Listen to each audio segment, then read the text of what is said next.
Narito ng PTV Balita ngayon. Naka-full alert na ang Philippine National Police para matiyak ang seguridad ng publiko sa nalalapit na Kapaskuhan.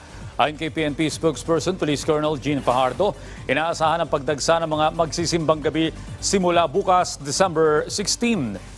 Marami rin ang uuwi sa kanilang probinsya para makasama ang kanilang mga mahal sa buhay ngayong holiday season. Dahil dito, suspendido ang leave ng PNP personnel upang matiyak na may sapat na mga tauhan na magbabantay sa mga matatao at papublikong lugar. Sa ngayon, mahigit 39,000 mga pulis ang nakadeploy sa iba't ibang bahagi ng bansa.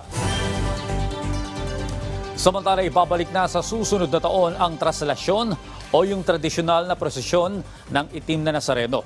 Sa abiso po ng Quiapo Church, isasagawa ang walkthrough o ruta ng translasyon bukas December 16 ng alas 5 ng umaga.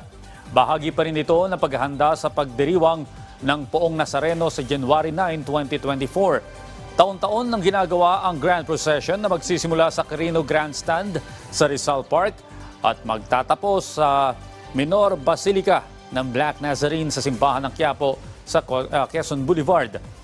Magugunit ang ipinagpaliban ng prosesyon ng Poong Nazareno noong 2021 dahil na rin sa COVID-19 pandemic.